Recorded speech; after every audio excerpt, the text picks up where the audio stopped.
The mere exposure effect is a psychological phenomenon that refers to the tendency for people to develop a preference for things they are exposed to repeatedly, even if they had no initial preference or even a negative reaction to the stimulus. Here's how it works. Imagine you're repeatedly exposed to a song you've never heard before. Initially, you might not particularly like it or dislike it. However, as you continue to hear it in different contexts, on the radio, in stores, or in commercials, your familiarity with the song increases. Over time, you may find yourself starting to like the song more and more, simply because you've been exposed to it so often. This effect can apply to various stimuli, not just music. It could be a painting, a person's face, a brand logo, or even a specific type of food. The key is that the more exposure you have to something, the more likely you are to develop a preference for it. Researchers believe that the mere exposure effect occurs because repeated exposure leads to a sense of familiarity and comfort with the stimulus. This familiarity can make the stimulus seem less threatening or unknown, leading to a more positive evaluation of it over time. It's important to note that the mere exposure effect doesn't always guarantee a positive outcome. While it often leads to increased liking for a stimulus, it can also work in reverse. If someone has repeated negative experiences with a particular stimulus, they may develop a dislike for it through mere exposure.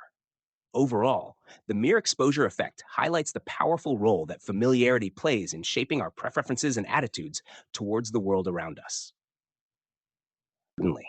Here are a few additional insights on the mere exposure effect.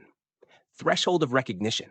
The mere exposure effect isn't solely dependent on conscious recognition of the stimulus. Even if individuals are not consciously aware of being exposed to something, it can still influence their preferences. Subliminal exposure to stimuli can also lead to the mere exposure effect, although the extent of its effectiveness is debated among researchers. 2. Cultural influences. Cultural factors can influence the strength of the mere exposure effect. For example, individuals from cultures that prioritize individualism may be less susceptible to the effect compared to those from collectivist cultures where conformity and group harmony are valued. Additionally, the types of stimuli that elicit the effect may vary across cultures. 3. Duration and frequency. The duration and frequency of exposure play significant roles in determining the strength of the mere exposure effect. Generally, the effect tends to be stronger with increased exposure time and frequency.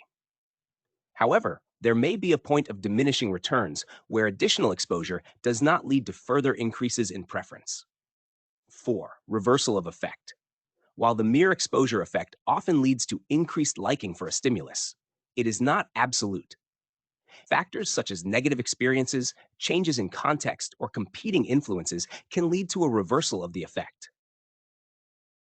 For instance, if a previously neutral stimulus becomes associated with negative experiences, the mere exposure effect may result in decreased liking or even aversion. 5. Applications in marketing. The mere exposure effect has significant implications for marketing and advertising. Marketers often use strategies such as repeated exposure through advertisements, product placements, and endorsements to increase consumer familiarity and preference for their products or brands. Understanding the mechanisms behind the mere exposure effect can help marketers design more effective advertising campaigns.